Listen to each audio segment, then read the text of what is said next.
السلام علیکم ګرانو کتونکو دیم تفهیم زیم وخت بسیار مونږ دلته کوټه خټک کې ولاړ یو دا شاته تاسو ته ملازمین ښکاري 581 ملازمین دي د کنټریکټ د خیبر پختونخوا سسټم اف ټیکنیکل ایجوکیشن اینڈ ویکلیشن سنټر او په دې کې یو ډیره اهمه او مهمه خبره چې کومه ده هغه دا ده چې دوی سره یو کنټریکټ د صوبایي حکومت او د ایرفورس ډپارټمنټ کوم کنټریکټ شوی نو هغه دغه چې یاره دوی به تر شپږ پنځه کاله پورې به دغه کنټریکټ جاري وي او دوی به په دې ملک کې بلکې په دې صوبه کې یو فني تعلیم مهیا کوي او دغه فني تعلیم سره سره به د فني تعلیم نه فارغ کوم طلبا دي هغوی به په دې ملک کې د خپل ذریعه معاش یو دپاره هم کردار ادا کوي او د ملک د ترقۍ دپاره به هم کردار ادا کوي خو هغه کومه وجوهات او څه په کومو وجوهات باندې موجوده صوبایي حکومت د دوی د کنټریکټ د میعاد ختمېدو نه مخکې د هغه کنټریکټ د ختمېدو اعلان کوي او د نوې برتۍ پالیسي جاري کوي یا د هغې د ایډورټایزمنټ لپاره نوي ګامونه پورته کوي حکومت په کوم بنیاد باندې کوي ځکه چې د دې کنټریکټ ملازمینو د وینا مطابق چې دا د کال 2014 کې دا یو معاهده شوې وه د ایرفورس سره چې یاره دوی به که چېرې دا مزید جاري ساتلو لپاره به دغه پراجیکټ مزید جاري ساتلو لپاره به همدغه کسان چې کوم دي په ریګولایزیشن باندې کېږي نو اوس د دې مزید نورې خبرې به د دې دلته کې دي کې خویندې هم دي رونه هم دي او دا ډېر کڼ تعداد د دوی مشران دلته موږ سره موجود دي هغوی سره به خبره کوو چې بنیادي د دوی مسایل څه دي او څه د یوې دي تاسو نوم څه دی عاصم دي تاسو ووایئ دا چې دومره خویندې راغلي دي دارونه راغلي دي د دوی مشکل څه دی مطالبه څه ده ډېره مهرباني ستاسو ټول بنیادي زموږ چې کوم مسله ده هغه د دې ملازمت ریګولرایزیشن ده چې کومه موږ سره دا وعده شوې وه د تېر شوې په 2017 کې بي او ډي او په دا وعده شوې وه چې ستاسو دا کالجونه کله موږ واپس مدر انسټیټیوټ ته د ادارې ته واپس کوو نو ستاسو به ریګولرایزیشن کېږي او دا به موږ په دې پوسټونو باندې ایډجسټ کوو او که دوی دپاره پوسټونه موجود نه وي نو دوی دپاره به نور پوسټونه چې کوم دی هغه موږ کریټ کوو خو اوس چونکې په 2021 جنوري کې د وزیر اعلی صاحب په سربراهۍ کې او بورډ اف ډایرکټرز دا یو فیصله کړې ده چې یاره دوی چې کوم دا کنټریکټ دی دا ولې یو کال ایکسټینډ کوي او بیا چې کوم دی نو دا دوی د ملازمت نه لرې کوي او د دې په ځای باندې نور خلک واخلي زموږ دا مطالبه ده چې تاسو که نوي خلک اخلئ نو هغه به لا تجربه کاره وي بلکې زمونږ چې کوم 5 کالو نه دلته کې سروسز ورکوي نو هغه تجربه کاره خلک دی کوالفاید خلک دی سکل خلک دی نو تاسو چې دی نو دوی له دا موقع ورکوي او دوی ریګولرایز کوي د خپل پرفارمنس په بنیاد باندې چې زمونږ پروډکټ چې کوم دی نو هغه په ټوله دنیا کې خور دی زمونږ چې کوم ګریجویټس دي په ټوله دنیا کې خپل خدمات ورکوي دا راته وایي چې کوم د ریګولایزیشن کوم مخکینی فیصله شوې وه 2017 کې نو هغه ورکړلې وه که نه دا د هغې باقاعده د بورډ اف ډایرکټرز چې کوم منټس میټینګ دي هغه موجود دي باقاعده په ریټن فارم کې باقاعده د وزیر اعلی صاحب نه هغه ټایم سابقه وزیر اعلی پرس پټک صاحب نه باقاعده اپروف شوي دي هغه موجود دي په ریکارډ باندې دي او اوسنۍ فیصله هم دا چې کومه موږ ته نامنظوره ده که چېرې ستاسو مطالبه نه کړې شوه نو نقص عمل به ستاسو منګه خو اول د حکومت ته دا یو درخواست کوو اپیل کوو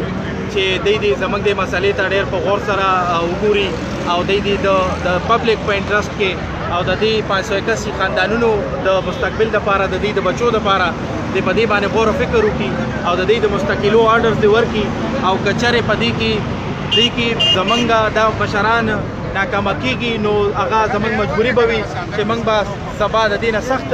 یو اقدام اوچتو او موږ احتجاج طرف ته هم راتلی شو او موږ روډونه هم بندولی شو خو موږ هغه نه بندول غواړو بلکې موږ حکومت ته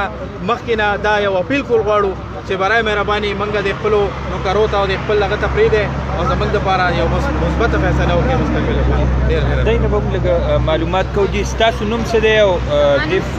سبینه مین دی او جی ټي وی سی نوشهره زه انسټرکټر کار کوم. زه دې وخت کې ایډوانس ماسټر ټرینر یم او سرټیفاید اسیسر یم په نوشهره جی ټي وی سی کې. څنګه چې موږ دا وایو چې موږ 15 کاله تېر کړل او موږ دې ځای کې کار کوو، نو تاسو پرې دونه ټریننګ زموږ واغېستلی شو او دې وخت کې موږ هر لحاظ سره په خپلې عهدې او خپل انسټیټیوټ سره لګیا کار کوو او موږ په هغې باندې پوره راځو. نو که چېرې داسې کېږي دا سکونه دوباره ایډورټایز کېږي او تاسو یو ینګ کسان اخلي، په هغې باندې حکومت بیا دونه خرچه کوي، نو ښایستې جوړه نه شوه. نو موږ هم دغه مطالبه کوو چې موږ له تاسو دونه ټریننګ هم راکړه، موږ خپل انسټیټیوټ هم دا نه ښه چلو ماشاءالله چې مخکې هغه انسټیټیوټ څنګه او اوس څنګه انسټیټیوټ دی تاسو ته به واضحه فرق ښکاري. موږ دغه التماس کوو چې موږ ریګولر کې دا انسټیټیوټونه دې دوباره نه ایډورټایز کېږي او موږ له دې زموږ انصاف راکړي. موږ د خپل دا ټول کسان چې دي دا 581 خاندانونه دي، دا د یو یا د دوه کسو فیصله نه ده، دا د څونه خاندانونه دي، دا موږ ته د خپلو دي او دا زموږ حق دی. چیف جسټس صاحب فیصله په خپل دغه کې کړې وه چې څوک ګورنمنټ سره یو کال ټایم کېږي نو هغه یې د ریګولر کې 15 کاله زما خیال دی ګورنمنټ سره کار کولو نه پس دا زموږ بنیادي حق دی چې موږ د ریګولر کړي. زه جی صرف یو خبره کول غواړم. جی زما نوم عرفان احمد دی او زه د ګورنمنټ ټیکنیکل ووکیشنل سنټر ګدونه مزی صوابه پرنسپل یم. زه چې دا خبره کول غواړم چې د دې ادارې چې کله دا پاکستان ایرفورس ته پاور شوی دی یو باقاعده MOU په انډر باندې، نو هغه د دې مقصد څه وی چې لکه دې ادارو ډېر زیات ډیټریټډ سټینډرډز دي. اوس دا ادارې دومره حده پورې راغلې چې زموږ د KP سټیبټ چې کوم ادارې هغه په KP کې په ټاپ پوزیشن را روان دي. زموږ د KP کوم 86 ادارې دي په هغې کې 4 ادارې چې اوس هغه انټرنیشنل اکریډیشن دغه شوي دي. نو د دې ډیسیژن خلاف کله زموږ خلاف دا ډیسیژن رالو نو دا زموږ په پرفارمنس باندې زموږ په مورال باندې ډېر اثر غورځېږي. موږ د ګورنمنټ ته یو اپیل وو تاسو په وساتت سره چې دا په دې باندې پټ پیسې مې غور وځي او دا چې کوم یو سند سټاف دی یو ایکسپیرینس سټاف دی دې له باقاعده فورم کور کړی شي او دې خپل ځان دې پر مستقل کول ته غواړم. मेरा नाम मोहम्मद इकबाल है और जहांगीरा का प्रिंसिपल हूँ. गवर्नमेंट से ये जो है ना रिक्वेस्ट है कि आपके ऊपर, क्योंकि 5 सालों से हम तनख्वाह ले रहे हैं, BPS के अगेंस्ट हम ले रहे हैं, आपके ऊपर कोई फाइनेंशियल बर्डन नहीं आ रही. हमने जो तनख्वाह ली है वो BPS के अगेंस्ट ली है, हमने कोई प्रोजेक्ट तनख्वाह नहीं ली है. और हमारी रिक्रूटमेंट भी एक मुस्तनद और एक अच्छी इदारे ने पाकिस्तान एयरफोर्स ने की है, तो क्या वो गलत हो सकती है? और हमने ये इदारे जो है ना जिसमें 4 जो है वो स्टूडेंट्स थे उसको यहाँ तक पहुँचा दिए. अगेंस्ट सेंक्शन पोस्ट हमें हुए हैं, अभी भी तकरीबन 30% 40% सीटें इसमें खाली हैं. तो अगर ये दोबारा एडवर्टाइज़ कर रहे हैं तो ये कहाँ की दानिशमंदाना तरीका है कि इनको जो है वो निकाल दिया जाए और दोबारा एडवर्टाइज़ किया जाए. हमारे ऊपर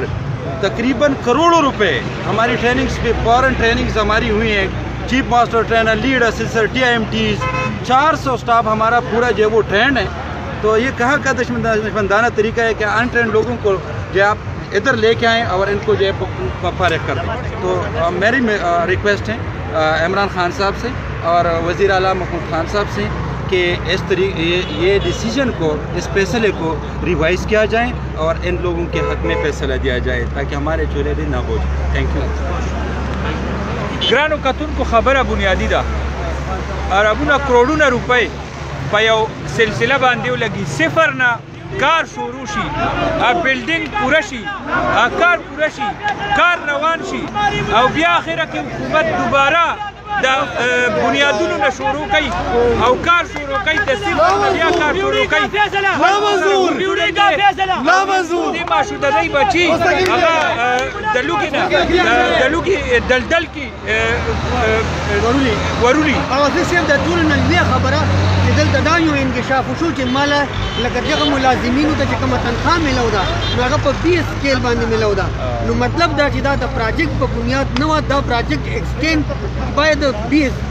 باندې به کېدو. نو د دې نه ثابته دا شوه چې دا کوم یو کال ورته ایکسټینډ کوي، نو د دې نه ثابته دا ده چې لکه د دې مزید نور هم دغه شته دی. نو دی چې کوم حکومت ته دا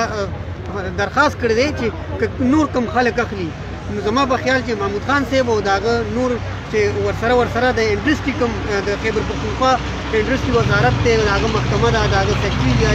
د انډسټري څومره ډپارټمنټ دی او منسټري ده، نو هغوی له پکار دا دي چې یو خو به د روزګار کوم نوې مواقع خالي دي. نو دلته د دوی صدر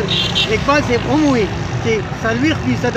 اسامه ما سره نور هم خالي دي نو په هغې باندې دي ورته وکړو. ضروري خبره ده چې حکومتي قومي خزانې کروڑونه روپۍ هغه هم د تباه کېدو نه بچ شي او